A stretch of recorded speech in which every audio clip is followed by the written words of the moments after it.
Easy പോയിന്റിലേക്ക് ഏവർക്കും സ്വാഗതം. +2 സോഷ്യോളജിയുടെ 2021 മാർച്ചിൽ നടന്ന എക്സാമിൻ്റെ ആൻസർ കീ 5ാം ഭാഗം. ഇനി എസ്എ ടൈപ്പ് ക്വസ്റ്റ്യൻസ് ആണ് ഇനിയുള്ളത്. 42ാമത്തെ ക്വസ്റ്റ്യൻ 8 മാർക്കിൻ്റെ ചോദ്യം. Explain the theory of demographic transition. ജനസംഖ്യാ പരിവർത്തന സിദ്ധാന്തം വിവരിക്കുക. അപ്പോൾ നമുക്കതൊരു ഇൻട്രൊഡക്ഷൻ കൊടുക്കണം. ഡെമോഗ്രഫി എന്താണ്? Is the systematic study of population. ജനസംഖ്യയെക്കുറിച്ചുള്ള ശാസ്ത്രീയ പഠനമാണിത്. 2 തരം തിയറീസ് ഉണ്ട്. ഡെമോഗ്രഫിക് തിയറീസിലെ മാൾത്തൂസിയൻ തിയറിയും ഡെമോഗ്രഫിക് ട്രാൻസിഷൻ തിയറിയും. അപ്പോൾ demographic transition is the relation between economic development and the changes in population. ഇപ്പോൾ ഓരോ സമൂഹവും ജനസംഖ്യാ വർധനവുമായി ബന്ധപ്പെട്ടത് ഒരു എക്കണോമിക് ഡെവലപ്മെൻറ്റും ജനസംഖ്യയും തമ്മിലുള്ള ഒരു ബന്ധവുമായിട്ടാണ് അത് ബന്ധപ്പെട്ടിരിക്കുന്നത്. അപ്പോൾ ജനസംഖ്യാ വളർച്ച സാമ്പത്തിക വികസനവുമായി ബന്ധപ്പെട്ടിരിക്കുന്നു എന്ന് പറയണം. ഇനി ആ സ്റ്റേജസ് ആണ് പറയേണ്ടത്. Transition of society pass through different stages. ജനസംഖ്യ വളർച്ചയിൽ 3 അടിസ്ഥാന ഘട്ടങ്ങളുണ്ട്. First stage birth rate high ആയിരുന്നു, അതേപോലെ ഡെത്ത് റേറ്റും ഹൈ ആയിരുന്നു. അവിടെ പോപ്പുലേഷൻ ഗ്രോത്ത് ഉണ്ടായിരുന്നില്ല. അപ്പോൾ അവിടെ ഒരു increase in the population growth എന്ന് പറഞ്ഞാൽ ലോ ആയിരുന്നു, വളരെ കുറഞ്ഞതായിരുന്നു എന്ന് പറയണം. രണ്ടാമത്തെ സ്റ്റേജിൽ ബർത്ത് റേറ്റ് ഹൈ ആണ്, ഡെത്ത് റേറ്റ് ലോ ആയി മാറി. അപ്പോൾ ഡെത്ത് റേറ്റ് ലോ ആകാനായിട്ട് മെഡിക്കൽ കെയറും സാനിറ്റേഷനും ഒക്കെ ഉള്ളതുകൊണ്ടാണ് കൂടുതലും അങ്ങനെ ഉള്ള ഡെത്ത് റേറ്റ് കുറയാൻ കാരണം. പിന്നെ അത് കഴിഞ്ഞതിന് ശേഷം ഈ കാലഘട്ടത്തിലാണ് ജനസംഖ്യാ വിസ്ഫോടനം, പോപ്പുലേഷൻ എക്സ്പ്ലോഷൻ ബിഗിൻസ് എന്ന് നിങ്ങൾക്ക് പോയിന്റ് കൊടുക്കാം. പിന്നെ തേർഡ് സ്റ്റേജ് പറയണം. ഇവിടെ ബർത്ത് റേറ്റും കുറക്കുന്നു.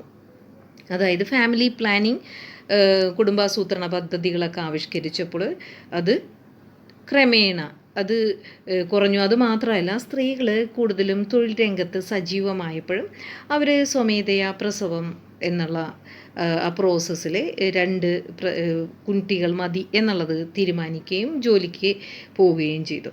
അപ്പോൾ അതുപോലെ തന്നെ ലോ ഡെത്ത് റേറ്റും ആണ്. അപ്പോൾ ഈ സന്ദർഭങ്ങളിൽ പോപ്പുലേഷൻ ഗ്രോത്ത് കുറക്കുകയും ചെയ്തപ്പോൾ ഏകദേശം അതൊന്ന് റെഡ്യൂസായി എന്ന് പറയാം. അപ്പോൾ ഇതാണ് ട്രാൻസിഷൻ തിയറിയിൽ പറയുന്നത്. അപ്പോൾ ഫസ്റ്റ് ആൻഡ് തേർഡ് സ്റ്റേജ് എന്ന് പറഞ്ഞാൽ ഹൈ പോപ്പുലേഷൻ ഗ്രോത്ത് ഉണ്ടായിരുന്നു, പോപ്പുലേഷൻ എക്സ്പ്ലോഷൻ ഉണ്ടായിരുന്നു. ഡിസീസ് കൺട്രോൾ ചെയ്തപ്പോഴാണ് ഏറ്റവും കൂടുതൽ പോപ്പുലേഷൻ എക്സ്പ്ലോഷൻ ഉണ്ടായത്. 1ഉം 2ഉം ഘട്ടങ്ങൾക്ക് ഇടയിലാണ് കേട്ടോ. 3ാമത്തെ ഘട്ടത്തിൽ കൺട്രോളായി എന്ന് തന്നെ പറയണം. ഈ ഇടയിലാണ് ഈ പോപ്പുലേഷൻ എക്സ്പ്ലോഷനൊക്കെ ഉണ്ടായത് എന്നൊക്കെ പറയാം. അത് കഴിഞ്ഞതിന് ശേഷം നിങ്ങൾക്ക് അതിനെക്കുറിച്ച് കൂടുതൽ ഡീറ്റെയിൽ ആയിട്ട് കൊടുക്കാം. ഇപ്പോൾ ഞാൻ കൊടുത്തിരിക്കുന്ന ഡീറ്റെയിൽസ് ഇതാണ്. പക്ഷേ നിങ്ങൾക്ക് ഇഷ്ടമുള്ള രീതിയിൽ അതിനെക്കുറിച്ച് എക്സ്പ്ലനേഷൻ കൊടുക്കാം. ഇത് തന്നെ ആകണം എന്ന് നിർബന്ധമില്ല. നോട്ട് കണ്ട് നിങ്ങൾ അതോർത്ത് വിഷമിക്കരുത്. Society will take some time to get adjusted to the new situation. ഇപ്പോൾ നമുക്കറിയാം, സൊസൈറ്റി പുതിയ പോപ്പുലേഷൻ ഗ്രോത്ത് നിയന്ത്രിക്കുവാനുള്ള ആ ഒരു സാഹചര്യവുമായിട്ട് പൊരുത്തപ്പെടുവാനായിട്ട് വളരെയധികം സമയമെടുക്കും. അപ്പോൾ nature of procreation that was in existence during the time of poverty and the high death rate will take some time to get use to new situation of technological progress and high longevity. ഇവിടെ ദാരിദ്ര്യത്തിൻ്റെ സമയത്ത് ഒക്കെ തന്നെ അവിടെ high growth of procreation ഉണ്ടായിരുന്നു, ജനനിരക്കുണ്ടായിരുന്നു. പിന്നീട് സാങ്കേതിക പുരോഗതി വന്നപ്പോഴാണ് ആയുർദൈർഘ്യം കൂടിയതും ഒക്കെ ചെയ്തത്. അപ്പോൾ ഈ ട്രാൻസിഷൻ്റെ ഈ കാര്യം യൂറോപ്പിലെ 19th സെഞ്ച്വറിയിൽ 20th സെഞ്ച്വറിയിൽ വളരെ ഈ പരിവർത്തനം സംഭവിച്ചത് നമുക്ക് പറയാം. അപ്പോൾ ഇതുപോലത്തെ കൈൻഡ് ഓഫ് ട്രാൻസിഷൻ, അതായത് changing the nature of procreation, അത് മാറിയത് ഏറ്റവും കൂടുതൽ യൂറോപ്യൻ കൺട്രീസിലാണ്, വികസിത രാജ്യങ്ങളിലൊക്കെയാണ്. These nations are trying hard to reduce the birth rate. ആ രാജ്യങ്ങളൊക്കെ ഡെത്ത് റേറ്റ് കുറഞ്ഞു, അതുപോലെ തന്നെ ബർത്ത് റേറ്റ് കുറയ്ക്കാനും വളരെയധികം കഠിനമായി ശ്രമിച്ചു. പക്ഷേ ഇന്ത്യയിൽ ഇന്നും ചില നോർത്തേൺ സ്റ്റേറ്റിൽ ബർത്ത് റേറ്റ് കുറക്കുവാൻ സാധിച്ചിട്ടില്ല. അപ്പോൾ ഇന്നും അതുകൊണ്ട് തന്നെയാണ് പോപ്പുലേഷൻ ഗ്രോത്ത് ഇന്ത്യയിൽ കൂടിക്കൊണ്ടിരിക്കുന്നത്.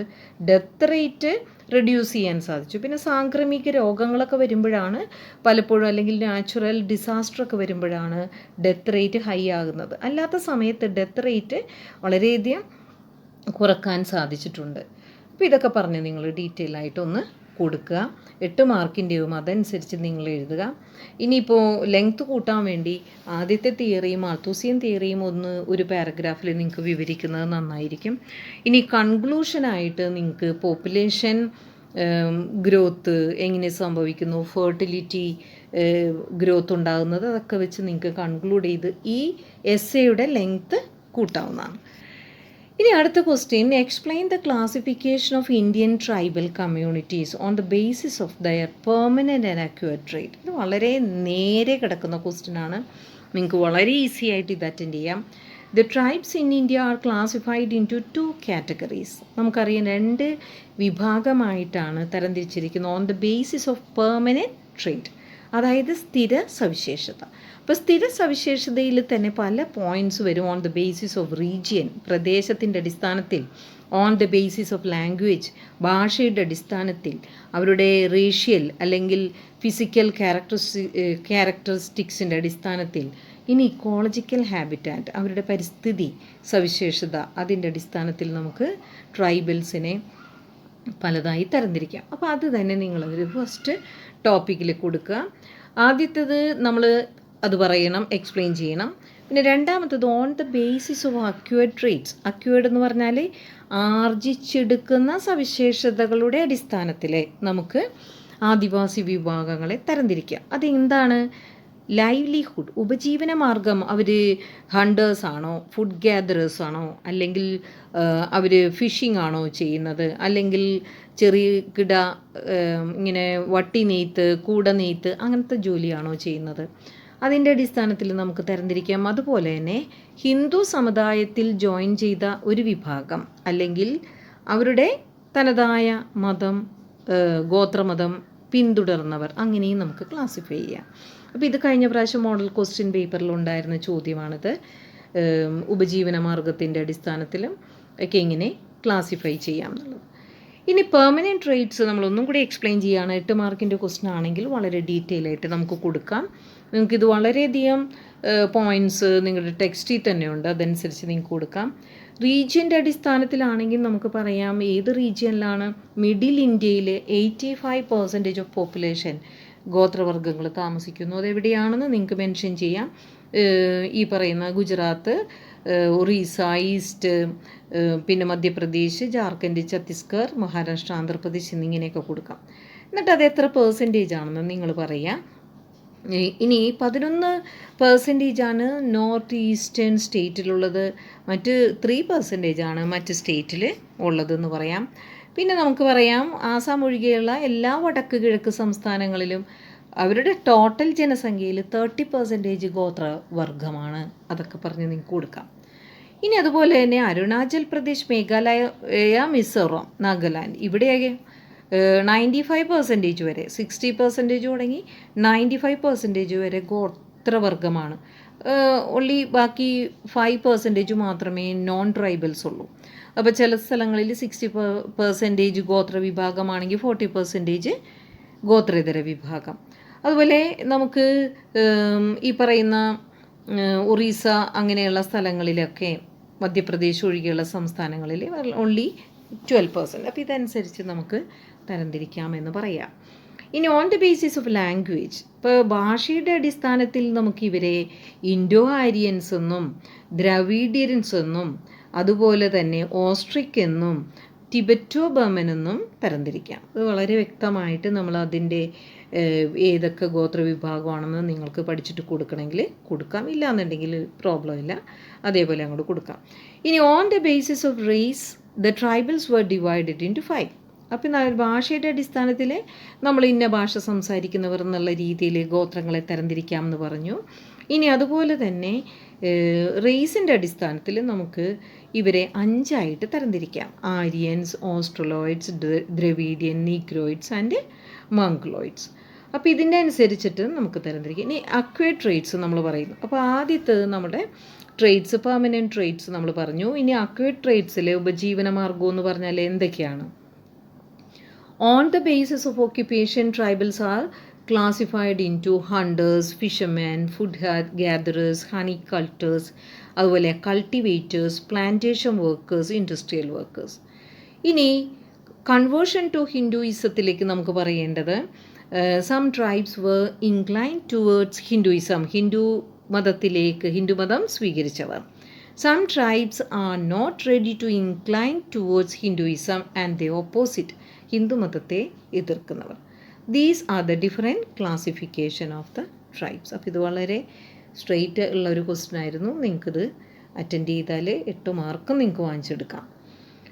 ഇനി അടുത്തൊരു ക്വസ്റ്റ്യൻ ആണ് എക്കണോമിക് ഡയമെൻഷൻസ് ഓഫ് ഗ്ലോബലൈസേഷൻ. ഇതും വളരെ സ്ട്രെയിറ്റ്. എക്കണോമിക് ഡയമെൻഷൻ വളരെ വ്യക്തമായി നിങ്ങൾക്ക് ടെക്സ്റ്റിൽ പോയിൻറ്റ്സ് ഉണ്ട്. അപ്പോൾ എക്കണോമിക് ഡയമെൻഷൻസ് ഓഫ് ഗ്ലോബലൈസേഷനിൽ നിങ്ങൾ ആദ്യം policy of liberalisation and privatisation പറയണം.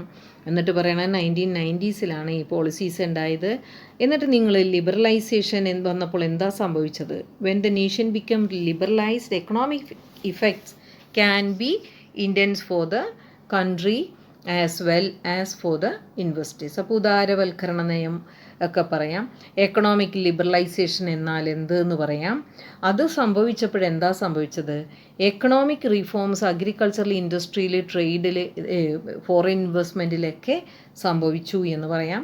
അത് കഴിഞ്ഞതിന് ശേഷം നിങ്ങൾക്ക് ആ fund, monetary fund, international monetary fund loans നൽകി, നാണ്യപദ്ധതി നൽകി, ട്രാൻസ്നാഷണൽ കോർപ്പറേഷൻസ് സ്റ്റാർട്ട് ചെയ്തു. അപ്പോൾ അങ്ങനെ വന്നപ്പോൾ നമുക്ക് കൊക്കക്കോള അങ്ങനെയുള്ള സംഭവങ്ങളൊക്കെ നമുക്കിവിടെ മാർക്കറ്റിൽ ലഭ്യമായി. പിന്നെ അതുപോലെ ഇന്ത്യൻ കോർപ്പറേഷൻസും ചിലത് ട്രാൻസ്നാഷണലായി. പിന്നെ ഇലക്ട്രോണിക് ഇക്കോണമി, സമ്പൽ വ്യവസ്ഥയെക്കുറിച്ച് നിങ്ങൾക്ക് പറയാം. അതുപോലെ തന്നെ നമുക്ക് പേപ്പർ കറൻസി ആവശ്യമില്ലാണ്ടായി മാറി. ഓൺലൈൻ ട്രാൻസാക്ഷൻ ഫണ്ട് ഇത് ആവശ്യമായി. Electronic economy. പിന്നെ വെയ്റ്റ്ലെസ് ഇക്കോണമി പറയാം. പിന്നെ അതുപോലെ തന്നെ നിങ്ങൾക്ക് ആ പോയിൻറ്റ്സ് എല്ലാം നല്ല ഡീറ്റെയിൽ ആയിട്ട് നമുക്ക് കൊടുക്കാം. പിന്നെ അതുപോലെ ഗ്ലോബലൈസേഷൻ ഓഫ് ഫിനാൻസ്, അതുപോലെ തന്നെ നമ്മൾ ആ പറയുന്ന പോയിൻറ്റ്സ് എല്ലാം നമുക്ക് കൊടുക്കാം. അപ്പോൾ എക്കണോമിക് എന്ന് പറയുമ്പോൾ നമ്മളതൊക്കെ വളരെ ഡീറ്റെയിൽ ആയിട്ട് കൊടുക്കാം. ഇനി അടുത്തത് in what way market such as weekly market is A social institution. അപ്പോൾ അങ്ങനെ പറയുമ്പോൾ നമ്മൾ പറയേണ്ടത് ആഴ്ച ചന്തകൾ കുറിച്ച് പറയുക. നമുക്ക് അത് നന്നായിട്ട് നമ്മൾ വീക്ക്ലി മാർക്കറ്റിനെ കുറിച്ച് പഠിച്ചിട്ടുള്ളതാണ്. അവിടെ സോഷ്യൽ ഇൻസ്റ്റിറ്റ്യൂഷൻ എന്ന് പറയാനായിട്ട് അത് സോഷ്യൽ ഗ്രൂപ്പുകൾ, കാസ്റ്റ് ഗ്രൂപ്പുകൾ ഒക്കെയാണത് മാർക്കറ്റിനെ കൺട്രോൾ ചെയ്തത്. മാർക്കറ്റിൽ ഇൻഇക്വാളിറ്റി ഉണ്ടായിരുന്നു, അതുപോലെ ഇൻട്രാക്ഷൻസ് ഉണ്ടായിരുന്നു, ഫ്രണ്ട്സ് ആൻഡ് റിലേറ്റീവ്സ് തമ്മിൽ, അതുപോലെ എൻ്റർടൈൻമെൻറ്റ് ഉണ്ടായിരുന്നു. അവർക്ക് മേള, അങ്ങനെയുള്ള ആളുകൾ തമ്മിൽ സംസാരിക്കുക, വിവാഹങ്ങൾ നിശ്ചയിക്കുക, അങ്ങനെയുള്ള സംഭവങ്ങൾ. പിന്നെ അതുപോലെ തന്നെ അതുകൊണ്ടൊക്കെ തന്നെ നമുക്കറിയാം സോഷ്യോളജിസ്റ്റ് പറയുന്നത് ഇതൊരു സോഷ്യൽ ഇൻസ്റ്റിറ്റ്യൂഷൻ. ഇനി ദൊറൈ മാർക്കറ്റിനെ കുറിച്ച് നിങ്ങൾ ഛത്തീസ്ഗഡിലെ ബസ്താർ ജില്ലയിലെ ഉൾപ്രദേശത്തുള്ള ദൊറൈ മാർക്കറ്റിനെ കുറിച്ച് പറയാം. എല്ലാ ഫ്രൈഡേസുമാണ് അത് നടക്കുന്നത്. അത് ശാന്ത സുന്ദരമായ ഒരു പ്രദേശത്ത് ആണ്, ആഴ്ചയിൽ ഒരു ദിവസം. അതുപോലെ ഗോണ്ട ആദിവാസികളാണ് അവിടെ വസിക്കുന്നത്. പിന്നെ അതുപോലെ തന്നെ അവിടെ എല്ലാവരും വരാറുണ്ട്, നോൺ ട്രൈബൽസ്, ഫോറസ്റ്റ് ഒഫീഷ്യൽസ്, പുറത്തുനിന്നുള്ള ആൾക്കാരെ. എന്തൊക്കെയാണ് അവർ വിൽക്കുന്നത്? ജ്വല്ലറി, പോട്ട്, പാൻസ്, ഉപ്പ്, turmeric, bamboo basket, tamarind and oil seed, ഇതൊക്കെ അവരങ്ങോട്ടും വാങ്ങുകയും വിൽക്കുകയും ഒക്കെ ചെയ്യുന്നു, വ്യാപാരം നടക്കുന്നു. എന്നിട്ട് ഫോറസ്റ്റ് പ്രൊഡ്യൂസ് കച്ചവടക്കാർ ടൗണിൽ കൊണ്ടുപോയി വിൽക്കുന്നു. അതുപോലെ തന്നെ ആദിവാസികൾ ഇങ്ങനെയുള്ള ജ്വല്ലറി, ക്ലോത്ത്സ് ഇതെല്ലാം വാങ്ങുന്നു. അവിടെ കൂടാതെ എൻ്റർടൈനേഴ്സ്, പെർഫോമേഴ്സ്, അസ്ട്രോളജേഴ്സ്, മജീഷ്യൻസ് ഇവരെല്ലാവരും എത്തുന്നു. അതുകൊണ്ടൊക്കെ തന്നെ മണി ലെൻഡേഴ്സൊക്കെ ഇവിടെ പലിശക്കൊക്കെ പണം കൊടുക്കുന്നു. അപ്പോൾ ഇതുകൊണ്ട് ഫ്രണ്ട്സ്, റിലേറ്റീവ്സും ഒക്കെ എല്ലാവരും ഇവിടെ കൂടുന്നു. പിന്നെ ആൽഫ്രഡ് ജെല്ല് പറഞ്ഞ ദൊറൈ മാർക്കറ്റിനെ കുറിച്ച് പറഞ്ഞ കാര്യങ്ങൾ പറയണം. അവിടെ ഇൻഇക്വാളിറ്റി കാണാൻ സാധിക്കുന്നുണ്ട്. അസമത്വപരമായ സീറ്റിംഗ് വരെ രജപുത്രർ ഹൈ റാങ്കിങ് ജ്വല്ലേഴ്സൊക്കെ അവർ വലിയ ഉയർന്നിരിപ്പിടത്തിൽ ഇരുന്നിരുന്നു. അതേപോലെ മറ്റുള്ളവർ പ്രത്യേകിച്ച് ട്രൈബൽസ് മാർക്കറ്റിൻ്റെ ഒരു അരികിലാണ് ഇരുന്നിരുന്നത്. അപ്പോൾ ഇതെല്ലാം പറയുന്നത് sociologist consider market as A social institution. വളരെ ഇമ്പോർട്ടൻ്റ് ആയ പോയിൻറ്റ്സൊക്കെയാണ് നിങ്ങളിത് കൊടുത്തിരിക്കേണ്ടത്. അപ്പോൾ ഓക്കെ. അപ്പോൾ ഇനി നമുക്ക് അടുത്ത വീഡിയോ ഒക്കെ ആയിട്ട് ഫസ്റ്റ് ബി എയുടെ വീഡിയോസ് ഞാൻ ഇടുന്നുണ്ട്. അപ്പോൾ നിങ്ങൾ ഫസ്റ്റ് ബി എ സോഷ്യോളജിക്ക് ചേരുന്നവർക്ക് അത് ഫോളോ ചെയ്യാം. അപ്പോൾ ഇനി ബി എ സോഷ്യോളജി ക്ലാസ്സുമായിട്ട് നമുക്ക് വീണ്ടും കാണാം. Thank you.